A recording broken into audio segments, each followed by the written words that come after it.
Welcome back, investors, to Ticker Time News. I'm Adam, and today's trade started on the defensive, bringing into question the durability of the October rally.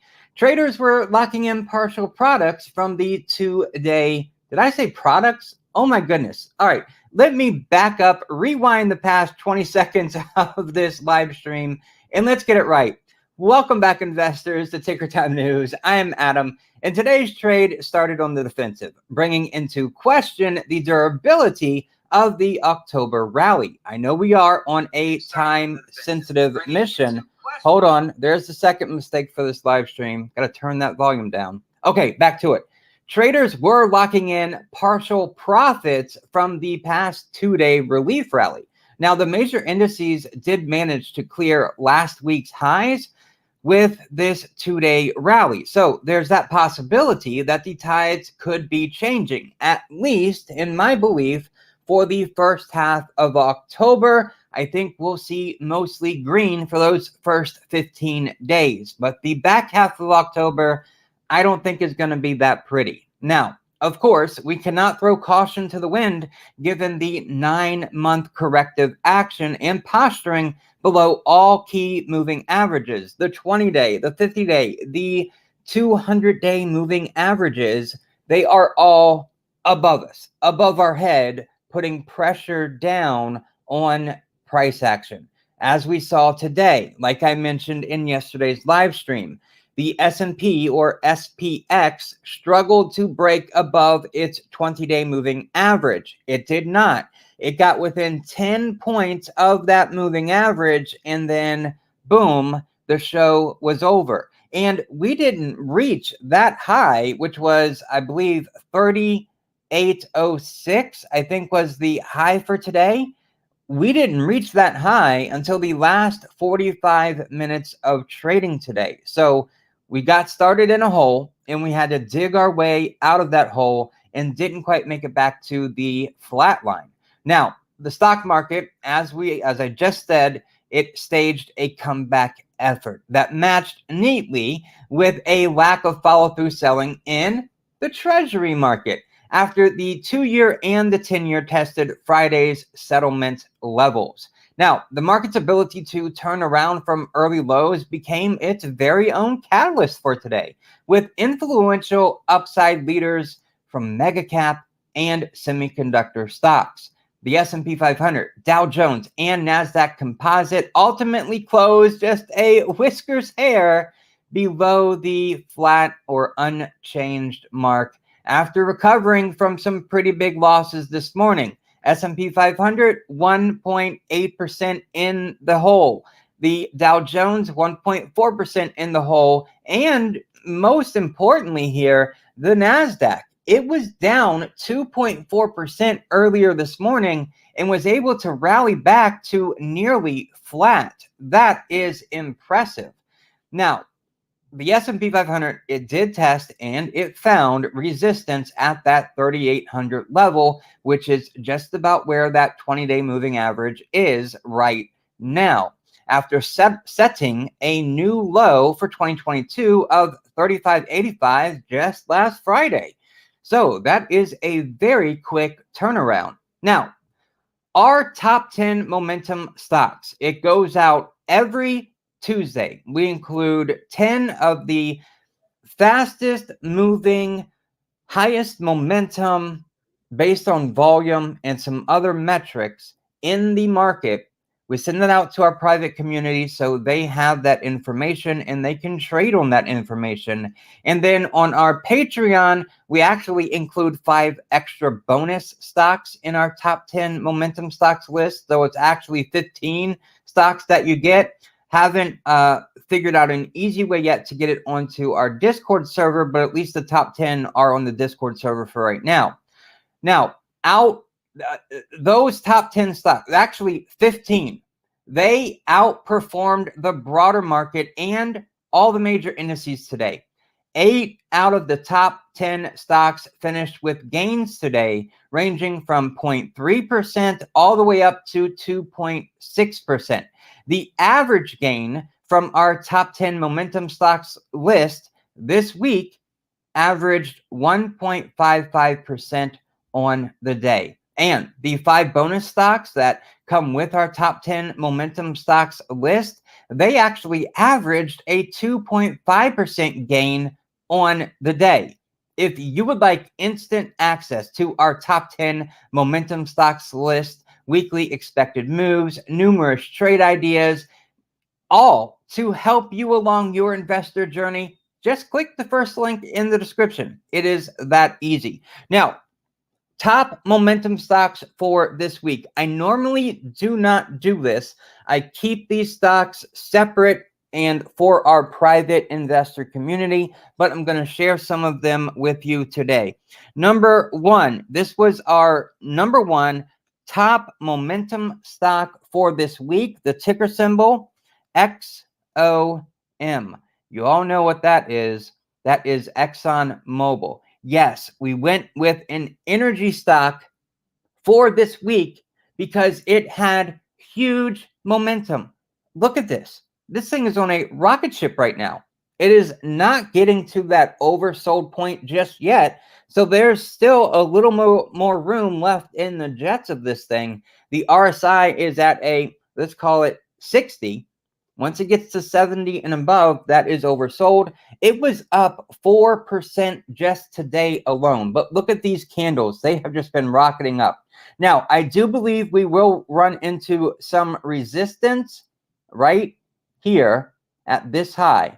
And that is about at the 100 to, let's call it $102 level. Now, we close at 99, so there's a couple extra bucks there. But we could go as high here as right here, the other peak on the screen. Now, that's up near the 105 level. So there is still a little bit of juice left in the tank for this. Now, Exxon Mobil is above its 200-day, it's above its 50-day, and it is above its 20-day moving averages. Today and yesterday, it went pretty hard to the upside, leaving its 5-day EMA back behind. So that's why I think it will start to run out of steam here shortly because it's got to reconnect with that 5-day EMA. We could see that pullback tomorrow, or it could be in the following day. But I do think a pullback is coming soon, but I do think there's a little bit more left in the tank. Now, another one, our number 2 stock in our top 10 was OXY. And I know you know what that one is too. Another energy stock with this load here. Occidental. You got it. It was up 2.4% just today, and it's been moving at a pretty nice clip as well. Now, it closed at 67, and I think we can go up here to about the $76, $75 range as long as oil prices continue to tick up. Now, this week, oil has played a big role in energy stocks rebounding and going pretty hard to the upside. And that's because of OPEC Plus. We're going to talk about them in just a moment. But OPEC Plus made a decision today that affected the energy stocks dramatically. And all week, there's been reports on what OPEC Plus was going to do today, and they finally did it, and it was much bigger than expected. Okay, our number 3 top 10 stock for the week, another energy, CVX, which is Chevron. Let that load there for you, Chevron Corp. They were up 0.6% on the day. So they are our top 3 momentum stocks of this week, all 3 with gains today, and they have been running very strong for the past 3 sessions. All right, now, where do I think this could go here? Now, I think Chevron could probably get into this range right about here, which is about the 165. It's at 158 right now. That's where I think it could be going.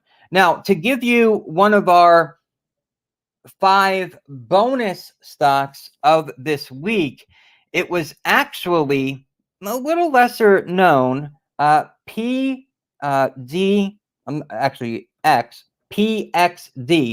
I'm not even sure how to pronounce this. Did I get that right? PXD, Pioneer Natural Resource. Is that it? Did I get that right? And let me see. Let it load here.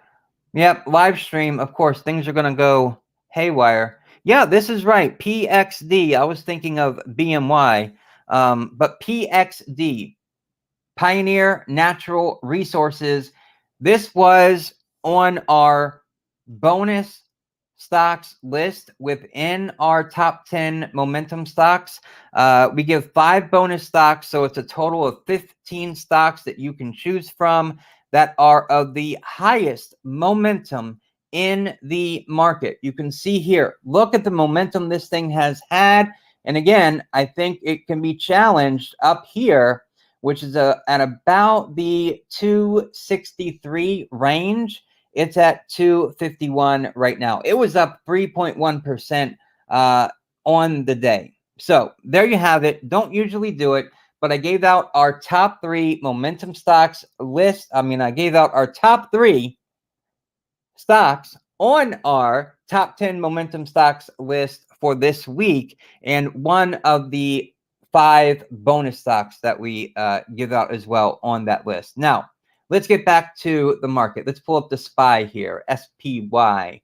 Now, early action in the stock and treasury markets reflected participants questioning the Fed rate hike narrative after buying into the idea of a softer approach coming soon, like they did during the summer rally. Now, I'm going to go to the 5-minute chart here for the SPY so you can see how today's action, price action, played out. Let's get this thing fixed so we can all see this chart.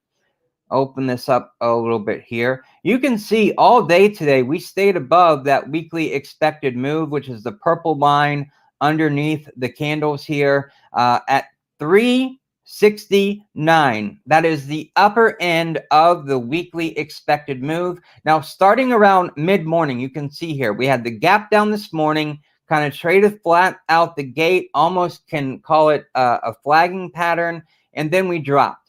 But then mid-morning, stocks started to pair these earlier losses, coinciding with an abatement of selling pressure in the treasury market. They're always linked, aren't they? The 2-year yield tested the 4.2% level earlier and then settled the session up 5 basis points to 4.13%.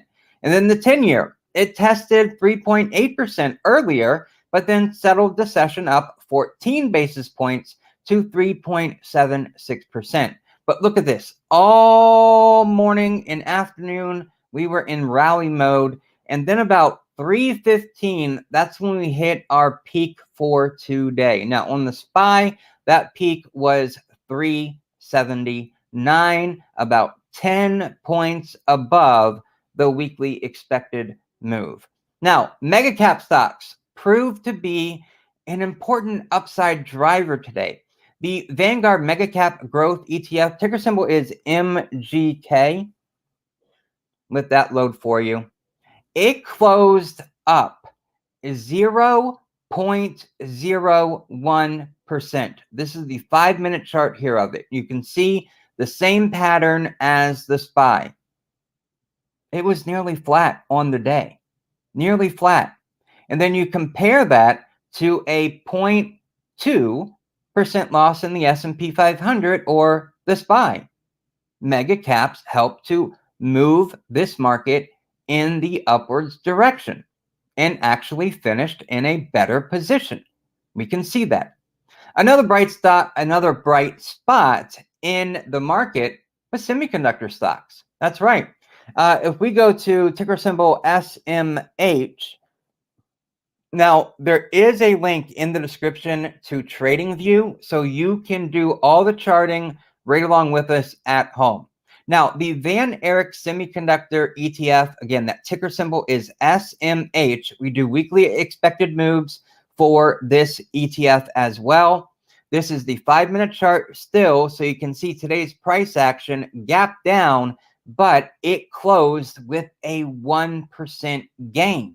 That shows you how semiconductors were just amazing, absolutely amazing today. One of the bright shining stars of the semiconductor sector today was Taiwan Semi. Ticker symbol is TSM. It was up 2.3% today, and it was definitely a winning standout for the group after Morgan Stanley named Taiwan Semi as a top pick. Now, there was no gap down for Taiwan Semi today, but it did sell off a little bit this morning. Let's see, what was this 5-minute sell-off? 0.6%, but it found its footing right around 10:30 a.m. Eastern and then rode a wave higher for the rest of the day until about the last 5 to 10 minutes of the day. But it held up very, very well. ASML, let's pull that up. ASML has been running too. Let's see here. Let's throw this up and get the stock on the chart here. Oh, yeah. Look at today. This thing ran really nice today. Nice momentum early morning and then kind of faded in the early afternoon before picking up again to reach its high for the day. Let's see what this looks like on the daily chart. This was up 0.9% on the day. Oh, yeah. Big gap up 2 sessions ago. So Monday to Tuesday, gigantic gap up. It finished the day 7.7% on the upside. Really, really nice. And if you notice here, let me open this up a bit on the chart. Today's close and yesterday's close for this stock, let's get this up here a little bit. I want to open it up too so you can really see what I'm talking about. It closed right there on its 20-day moving average. The only negative that I might give here is it is a little disconnected from that 5-day EMA. So there could be a little cooling off in its near-term future. But yeah, this thing is definitely going really high. And look at that perfect reversal candle. Hammer candles, I love them. They can go either way. A hammer candle has this long wick on it, right? If the candle is really small on the bottom like this, that shows that it's about to reverse direction, going from down to now up, right? And that's exactly what happened right here. We have this hammer candle. It's inverted, but that's exactly where things reversed, okay? And then the day before that, there was actually a reverse, another hammer candle, which told us we've reached the peak. The very next day, it drops down, giving us the inverted hammer candle, saying, no, we've reached the bottom, and boom, up it went. And also, notice right here, there is a small hammer candle right here, and it's like this. I know it's hard to see. The wick comes down, and the candle part is up here at the top of the wick, saying that we've reached the top and now we're going down. And that's exactly what happened here. 2 red days, basically 3 sessions moving sideways, and then it went down. So these hammer candles, I love them. They show that there's going to be a directional change in the market. I just love them so very much. So keep an eye out for hammer candles. They can be a normal hammer candle, or they can be inverted, meaning the body of the candle is all the way at the bottom of the wick, right? Okay, let's clean this chart up a little bit, and then we'll keep running here. Almost got it. 2 more clicks, 1 more click, and we are clean. Now, I want to look at the sectors here. Let's see. I had an order at 400 that never got filled. Oh, that's a shame. That's a shame. But we can't dwell on what we missed out of. We can only move forward and keep working hard every day. Yeah, picking this thing up at 400. It's at 470 now in the after hours. It's actually up a 1/4% in after hours to 470. So, man, this thing might have a little more juice left in it. Looking at the overall trend of this, let me redo this chart here. You can see that the overall trend is negative, but it does keep up pretty well with the SPY or the SPX in its direction. It looks real nice. It looks real good. But just remember that overall trend is down. It's under its 250-day moving average, but it is impressive that it was able to hold that 20-day. That's real good. Okay, let's talk about the sector performance here. The 11 S&P 500 sectors, they close in a big mix here, right? Some in the red, some in the green. We had energy, XLE, performing the best. And just like our top 10 stocks list, top 3 stocks are in the energy sector. We chose them for a reason. Energy has been on fire, and it's got a lot of momentum behind it right now, just running like crazy. But I do see that cooling off here shortly. The energy sector, look at that, way above its 5-day EMA. I'd expect tomorrow to be a red day, quite frankly, for energy, so it can come back, reconnect with that 5-day EMA before launching off any higher. And just for some perspective here, it closed at $81, up 2%, the energy sector, XLE, but its 5-day EMA is all the way back down at $77.2. So there is that gap there, and it's going to have to come back down and reconnect with it. Even if it's just the wick of the candle, it does need to come back down and reconnect with it. Now, I do find this one very interesting because its major averages, the 200, the 50, and the 20, all those moving averages, yesterday it was able to gap up above and stay above for the past 2 days. That's pretty strong. So energy led the performers today. Utilities, though, XLU, which is typically a very defensive sector, it lost 2.3%.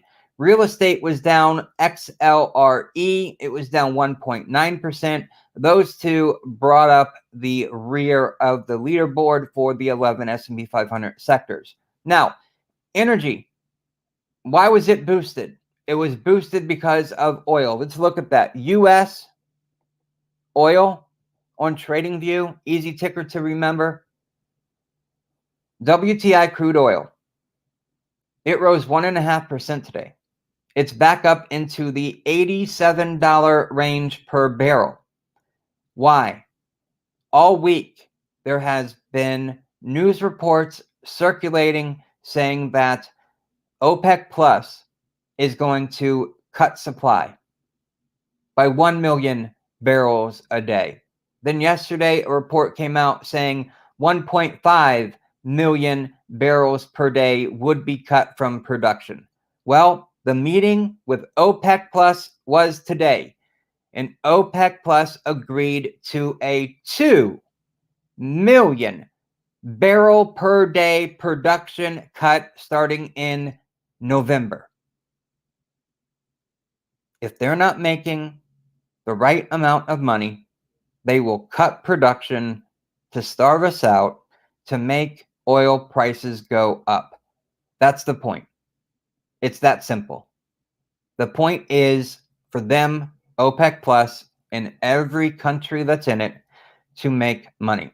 Now, Joe Biden today did say that he was going to come out and release more oil from our strategic reserves. Think of that what you will. I really don't think that makes that huge of a difference. for the oil prices that we pay. But what it does make a difference on is I think it leaves us a little more vulnerable in case of an actual emergency. So take with that what you will. Not a political channel. We're about finance here. Okay. Oil did reach its 50-day moving average. And like we talked about yesterday, that was a sticky spot. It acted as resistance. 50-day moving average was at $87.82. Closed at 88.03. So just pennies above that 50-day moving average. That was glue. So will it continue to rise? I don't think so. I think tomorrow could end up being a red day for oil. It is disconnected from its 5-day EMA, which sits at $85 right now. So it's got to come back and reconnect with that. Plus, that 50-day is going to act like a ceiling, at least for right now. That's my thoughts on it. Okay. So just to recap here. Oil prices have been rising all week because of the potential and then the actual action of OPEC Plus cutting production. All right, moving off of oil, let's talk about some of the economic data that came out today. First off, the weekly MBA mortgage application index, it showed a 14.2% decline compared to last week's 3.7% decline. That was a big one. The housing market right now is being faced with extreme pressure. Housing prices are coming down. Mortgage rates are over 6%. That's how it was back in 2008. Home builders, they're wanting to offload inventory as quickly as possible. In the housing market, if you dig into that data, there are a lot of things that look very similar to 2008, just with housing data. Not about mortgages, not that side of the housing market. That was a problem in 2008. I'm not sure we're gonna have that same problem now. However, at least home prices, being able to afford or get a loan is becoming a lot harder. So gas prices will continue to rise. I think gas prices will continue to rise. I do think gas prices are going to have a bit of a pullback shortly. The WTI crude oil, this is futures being traded, okay? So going back to the chart on the screen right now, I do think that this trend is going to stall right here. I don't think it's going to go much higher than where it is right now. Maybe $90 a barrel, and then that's probably it, right? Maybe I could be a little bit off on the exact dollar amount, but I think this green box here, this green zone, I think is going to be a lid for oil, at least for the short term, the very short term, like over the next couple of days. I could be off on that, but that's what I'm feeling right now. And if that's the case, gas prices, which have been going up, will start to slow that process as well and potentially come back down a little bit. Over the long term, though, I do think oil prices will go up. There is a big red flag in oil right now this winter. How is what's happening in Ukraine, in Russia, how is that going to affect the market, the energy market? Will there be energy shortages like many in the EU are saying will occur? That could be a big red flag, and that could cause a lot of turbulence, a lot of unknowns for the energy complex. So I do think it will go up, especially if everything comes true that many in Europe are predicting. But I guess it's a wait and see what's going to happen type of thing.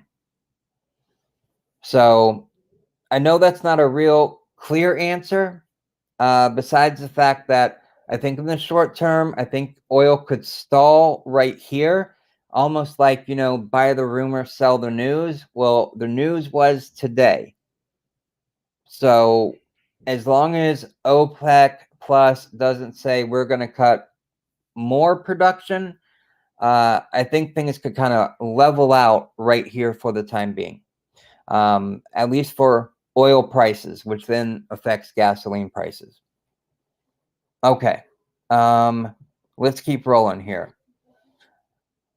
Home builders. The home builder ETF, the ticker symbol is XHB. It closed down 1% today. So home builders, they're not in a good position right now.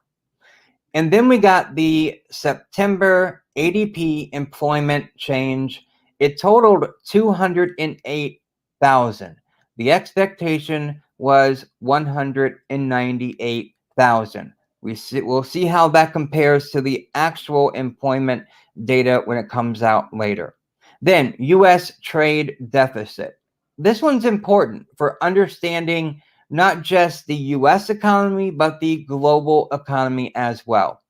The U.S. trade deficit narrowed to $67.4 billion in August, a 15-month low.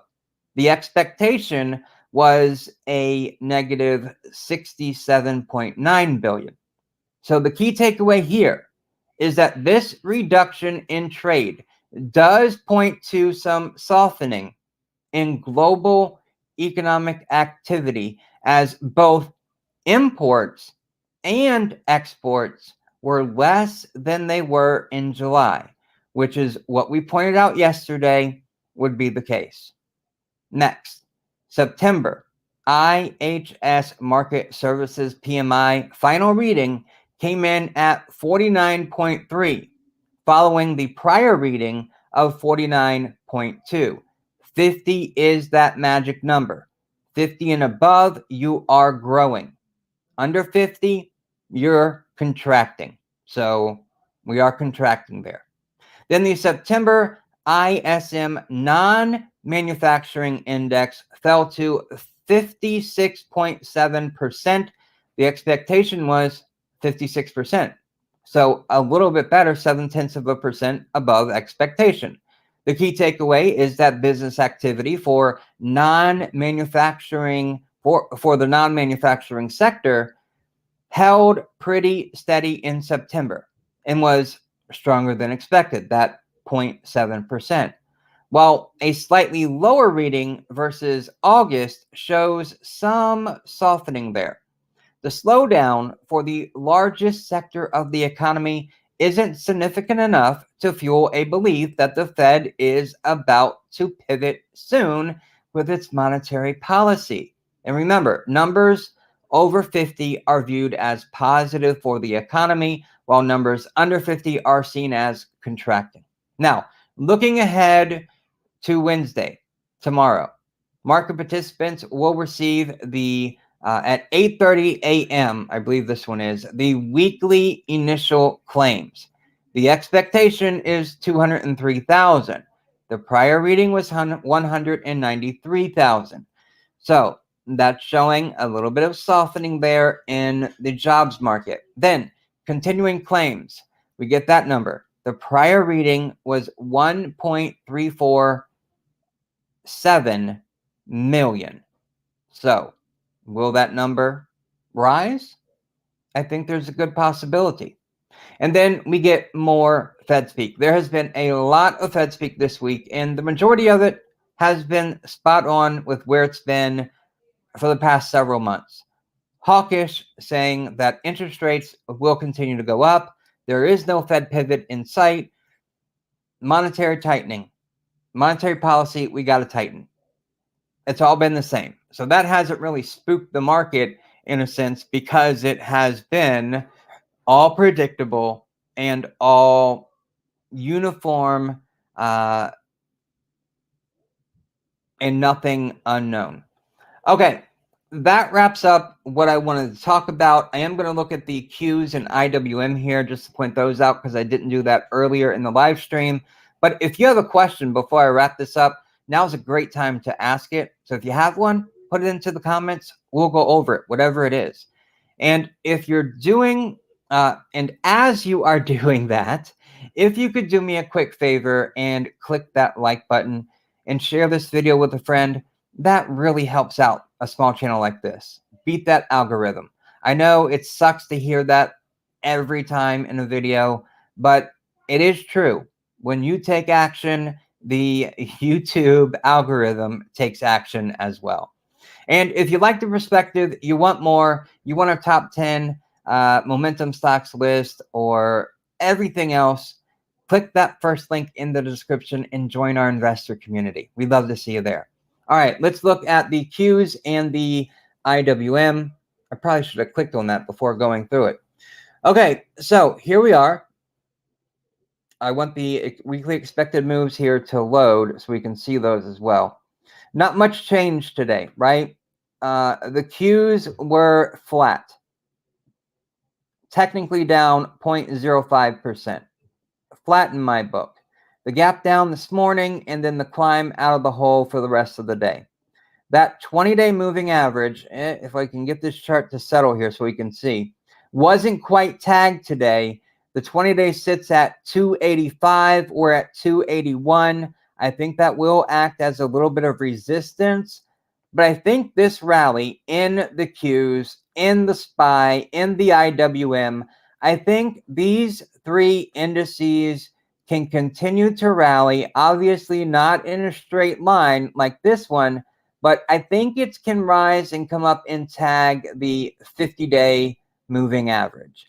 I think that's where we could set a target. Now, right now, that 50-day moving average is at 303. So maybe we can call it an even 300 as a potential target for the first half of October rally before things kind of change and start to go back down. That's my thought there for where we could potentially be going on the Qs. 300. Easy round number. Now, IWM, let's take a look at this. Oh, and I do think it's interesting, too, that the Qs, they came down and they landed this morning right on the top of the weekly expected move. I thought that was interesting. All right, for the IWM, same thing. That 50-day moving average is right now at 184. I think that can be a target here for small caps. Obviously, small caps, they held up real well last week. They gave up the least amount of ground, and you can see that right. Well, let me get that highlighter.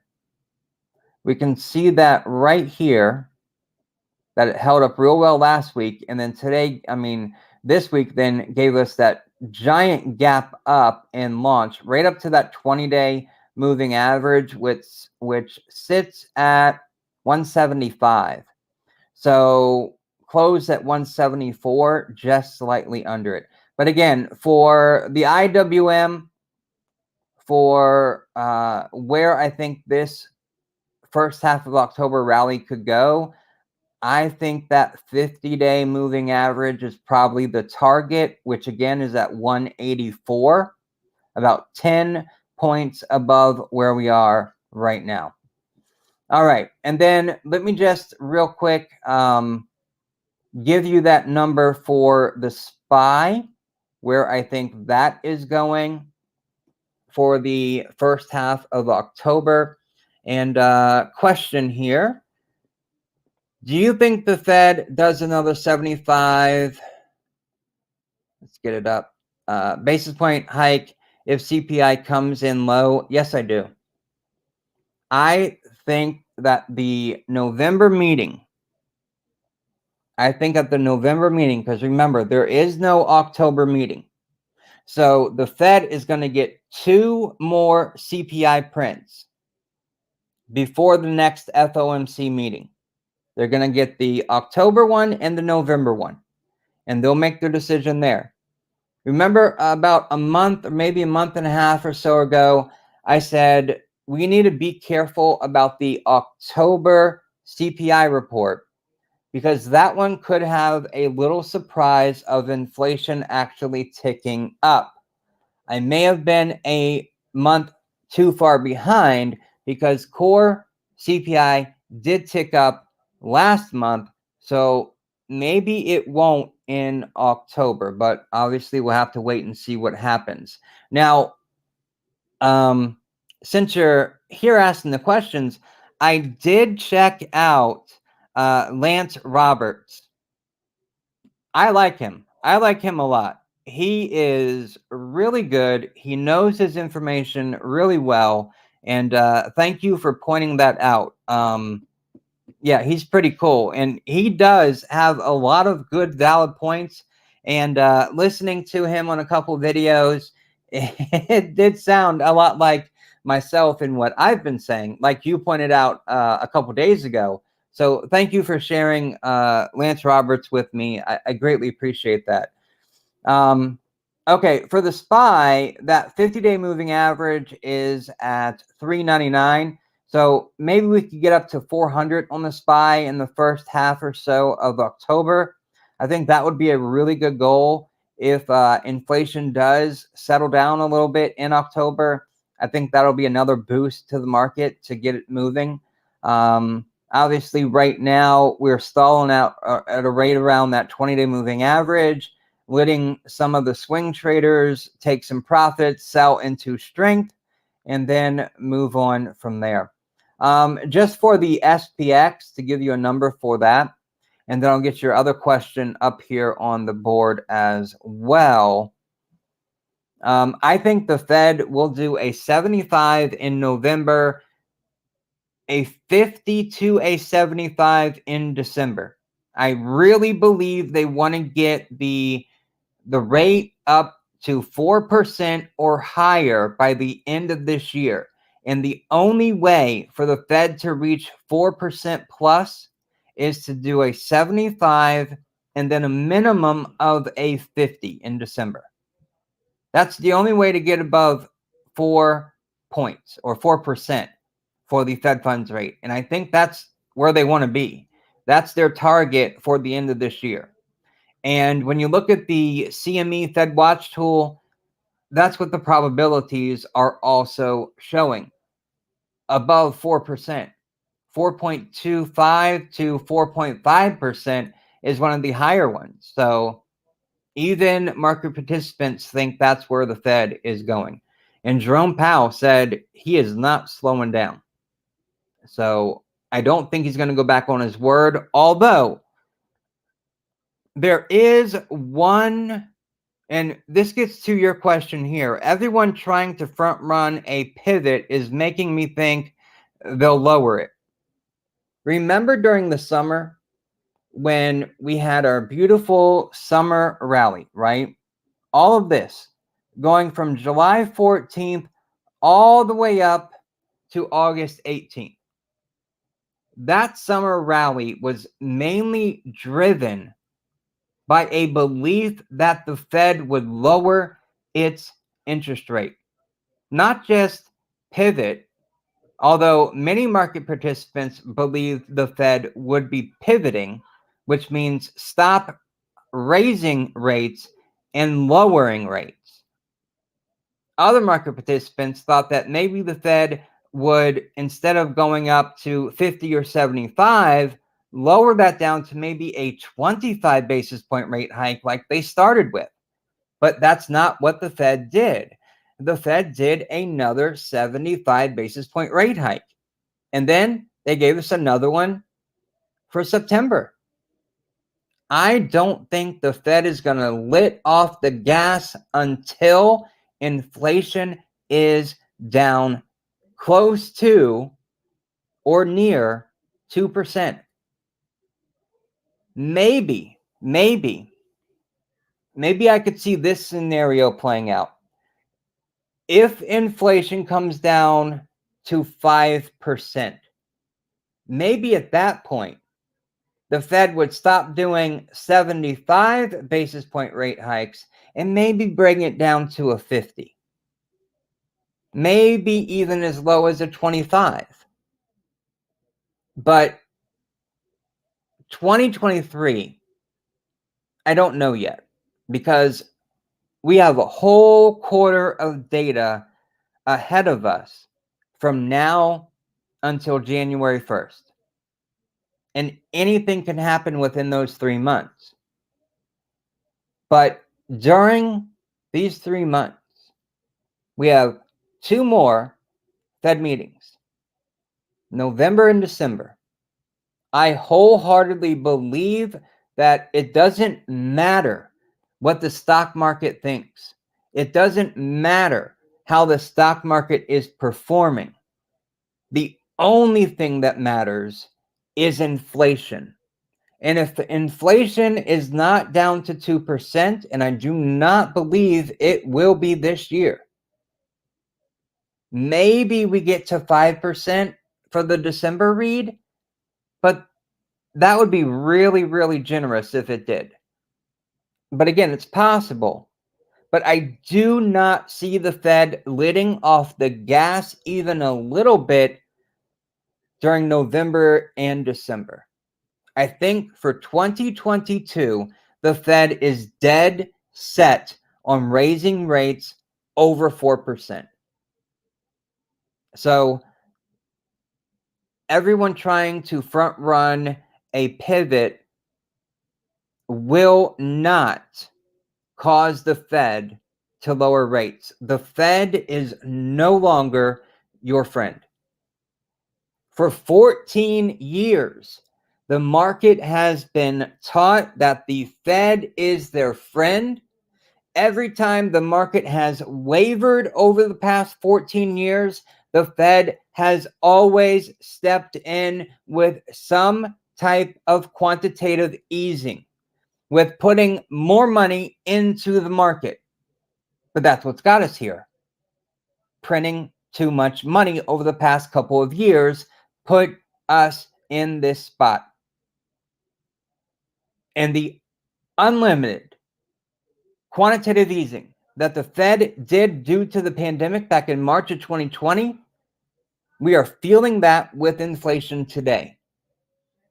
And that QE, that quantitative easing, has now turned into quantitative tightening with $95 billion of money coming out of the market every single month for the rest of 2022 and into 2023.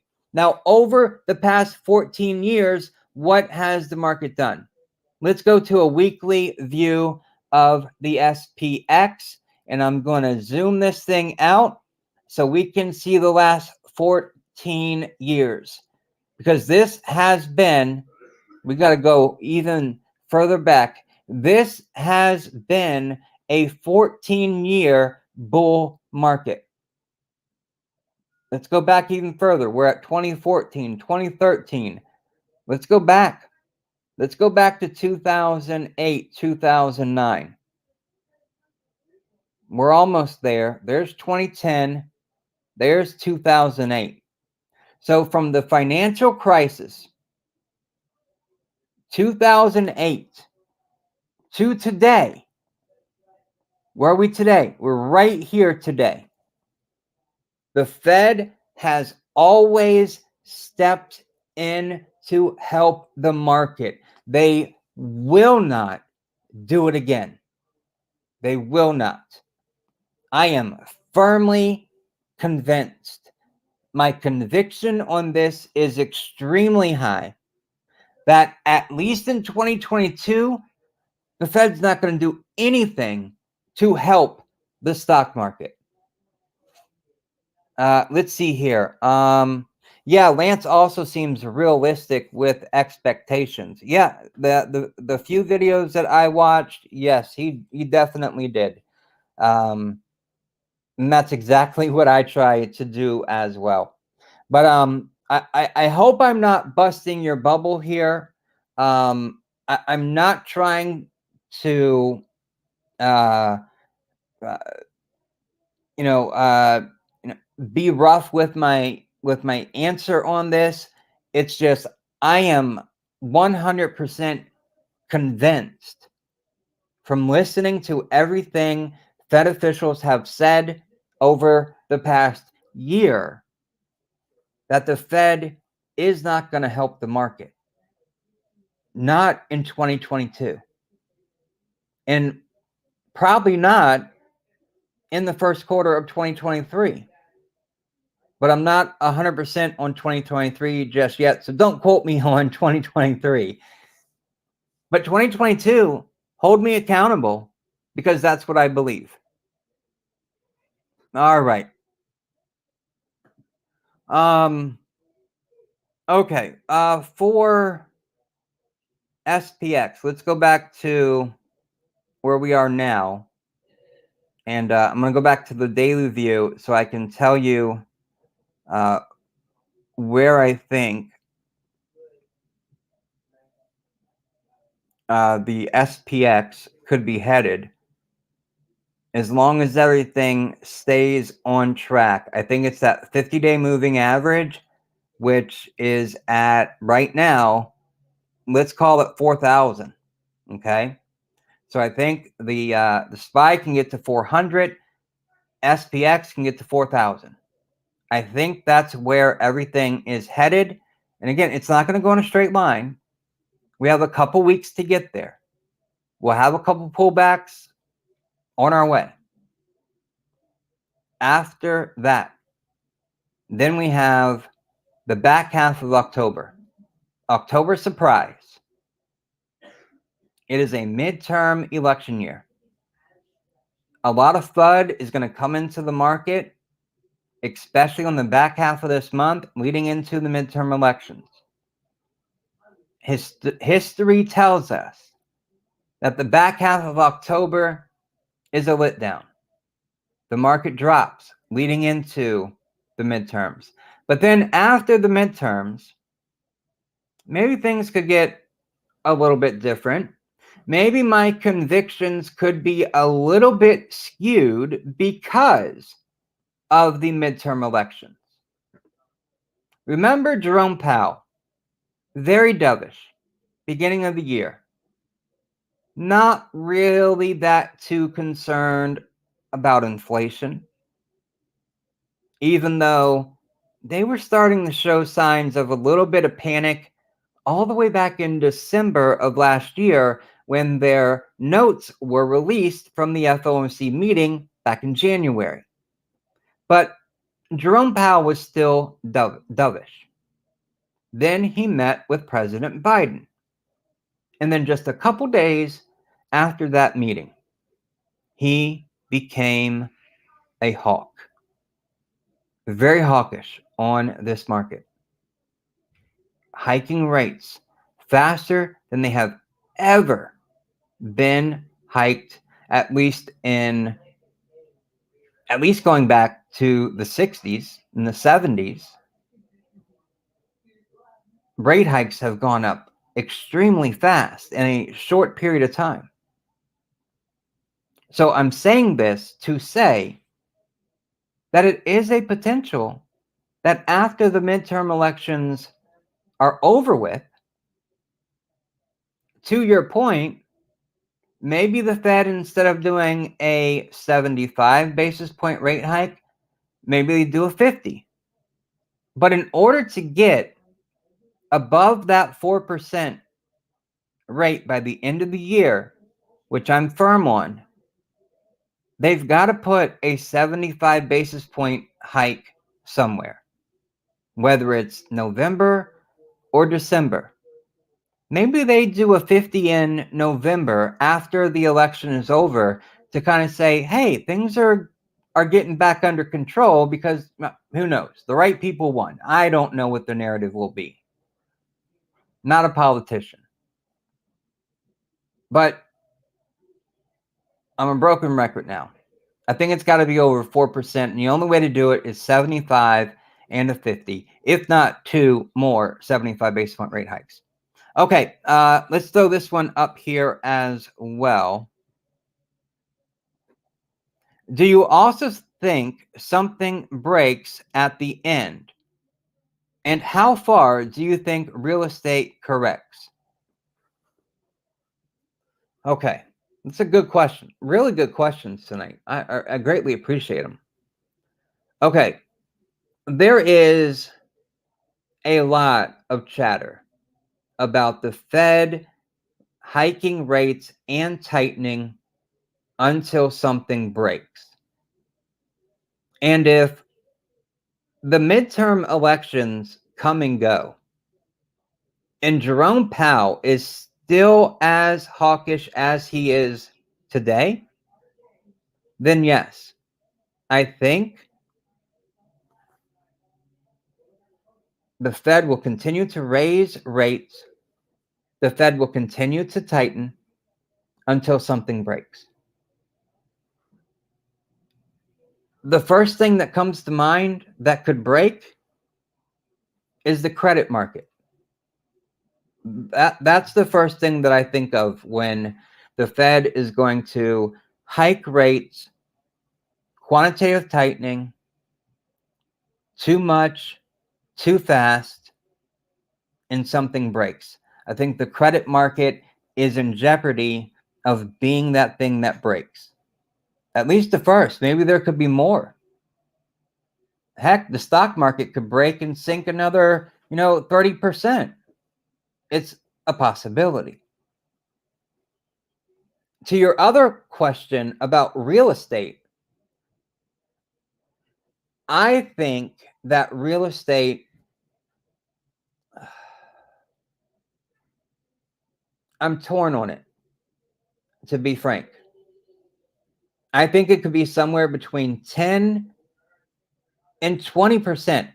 But I think this time around, instead of it affecting nearly the entire country and every market in it, I think this time it's going to be more regionally based.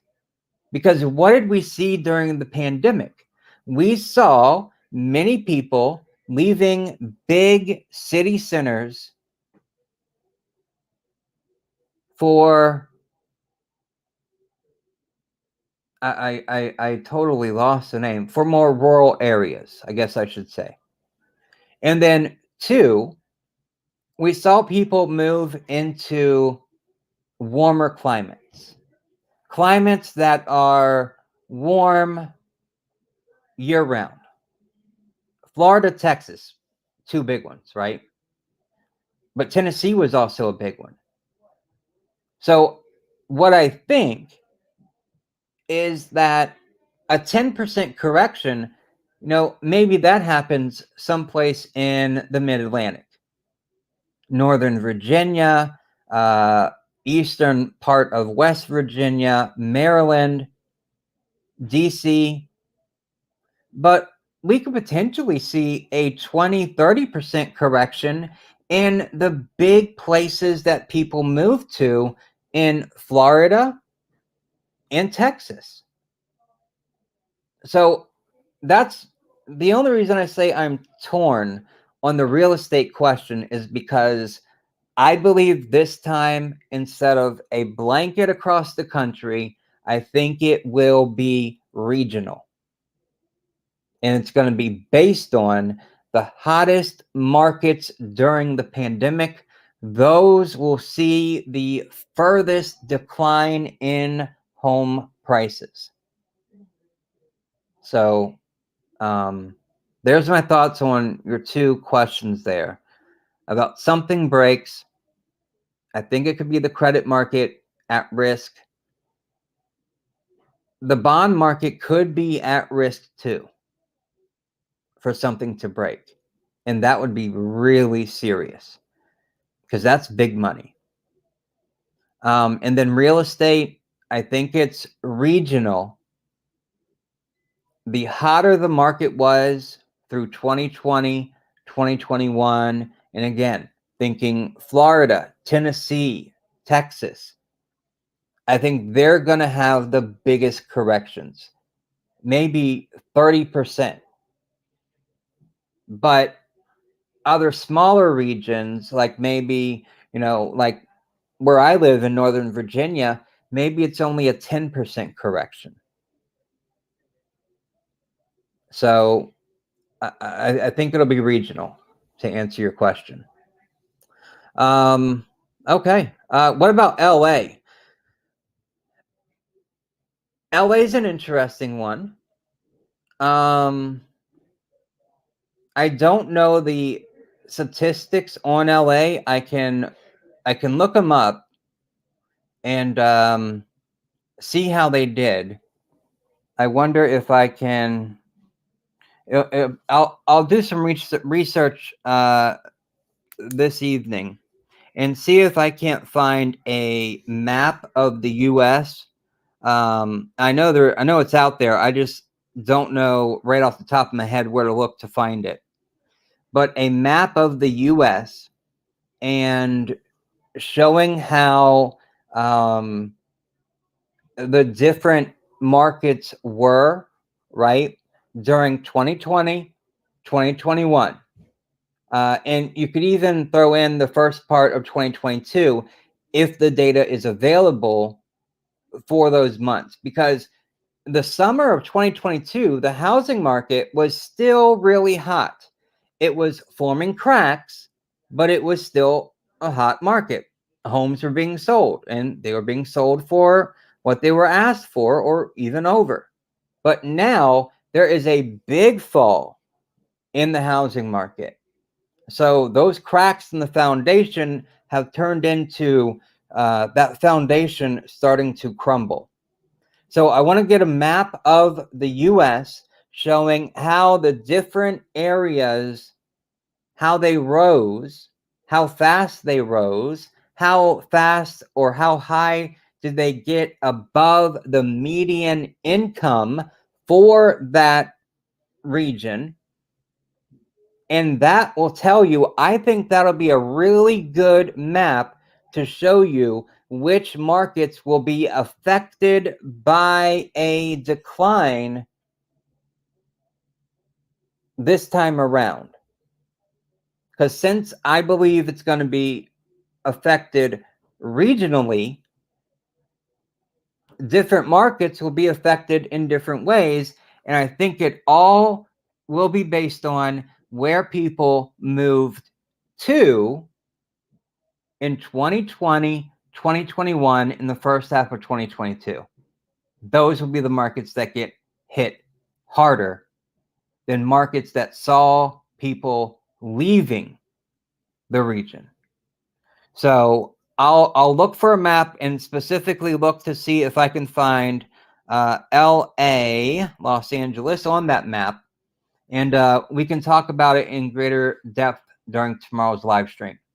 I know I've seen a map like that before that has that data on it. I have to find it, and I don't know where right off the top of my head. So I don't want to leave your question hanging, but I don't want to give you false information. So I hope you understand. Okay. Wow, this has been a really good live stream tonight. Thank you for the questions. They are fabulous. Absolutely awesome. So any other questions, let me know. Otherwise, we'll wrap this thing up and we'll get back at it tomorrow. So if you do have another question, plug it in now. Otherwise, we'll wrap this thing up. Do click that like button for me and share this video with a friend. Those two things help out greatly. And if you want more, if you're left wanting more, click the first link in the description. I'd love to see you there. All right. Well, thank you, ladies and gentlemen. I greatly appreciate each and every one of you. You are totally awesome, and I greatly appreciate it.